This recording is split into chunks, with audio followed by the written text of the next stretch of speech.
Hello, today is Wednesday, the 12th of November, 2008, and this is Brian Shannon from alphatrends.net. We had selling once again here today, and yesterday's video I'd said it seemed as though the market was, felt like it was ready for a knockout punch, that basically a knockout punch was coming to this market, and a test of the lows was inevitable. We didn't quite make it down to the lows for the market, at least on an intraday basis, but we did see, obviously, a 4.6% decline. The path of least resistance remains lower. We've got all these moving averages declining, including, most importantly, for the intermediate term trend, the declining 5-day moving average. We'd seen basically, another gap lower here today, and then a quiet drift lower.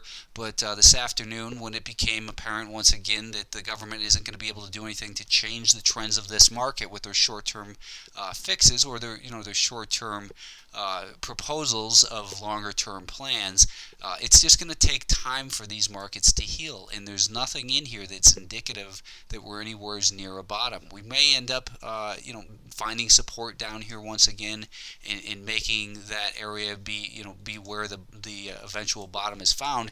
But when you look at the, for instance, the monthly time frame, it's not hard to imagine that it might come back down all the way to the 2002 lows. I think economically we're worse off than we were back here, but let's just continue to focus on price action, as that's the only thing that pays. And obviously in the bear markets we get some giant rallies that we've seen, 10% or more rallies just in the last 4 weeks, and each and every one of those rallies has failed. Each time it does fail, it wears on the resolve of the buyers that are out there. It's great for trading, but from an investing standpoint, I think it's knocking a lot of people out of this market, and that's the type of response that you need for a bottom to start to form. And again, there's no evidence anywhere on any of these time frames that we're starting to establish a bottom. So remain skeptical of all rally attempts, in particular when we're below a declining 5-day moving average. There will still be some fantastic trading opportunities through the rest of this year and the next several years, but it could take quite a long time before this market actually has healed and is in a position to be in a bull market once again. If they don't scare you out, they'll typically wear you out. The decline in gold continued today. The GLD, it was down 2.8%, and you can see it's right down to close to the lows in here, and looking like it's in jeopardy of continuing lower. So when you see GLD declining, obviously I'd mentioned a couple weeks ago the DZZ. This is the double short gold index. So when gold declines by 1%, this in theory should go up 2%. So GLD was down 2.8%, and we saw a 5.9% rally in the DZZ today. USO continues to get hit.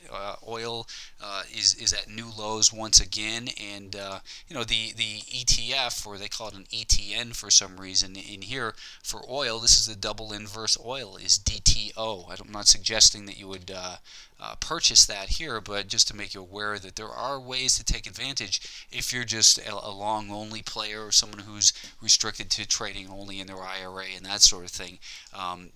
There is no excuse for being involved in these on the long side. I think you can look at the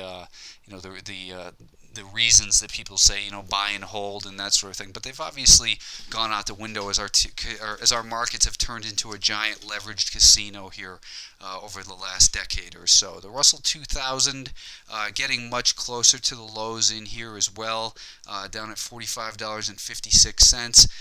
Obviously guilty till proven innocent. Let's take a look. Why didn't that switch? Here we go. On the monthly time frame, let's take a look at where we are. We're right here at this point, and getting close to the 2002 lows in here as well to bring it down towards about 35. It's possible. Don't rule out further downside. Just because it's down a lot doesn't mean it can't continue lower. So on the 10-minute time frame, we saw a break of support right on the open, continued lower highs and lower lows, and declining 5-day moving average. There's no reason to be a purchaser of these markets. The financials Eagles got hit the hardest today. They were down 6% or 82 cents. New closing low, new intraday low. So basically, the only people who are in a winning position in the financials since basically for the last 10 years in the financial index are the people that bought in this 10-minute period right here under the closing price of $12.50. So, forget trying to pick a bottom. There's only a handful of people who can claim that they've picked the bottom so far in this market, and that's over a 10-year period. So the financials, obviously, they continue weak. Citigroup down below $10 a share. Goldman Sachs got hit hard again.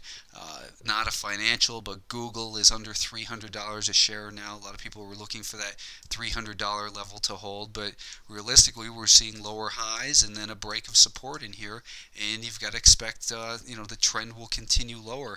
It's guilty till proven innocent in all of these markets. So SPY is getting closer also to the lows in here, and that's the actual number on the SPY intraday. We had 83.70 on that day, and 83.58 is the actual intraday low. I wouldn't be surprised to see that disappear tomorrow. That is, to get taken out and see a lower low.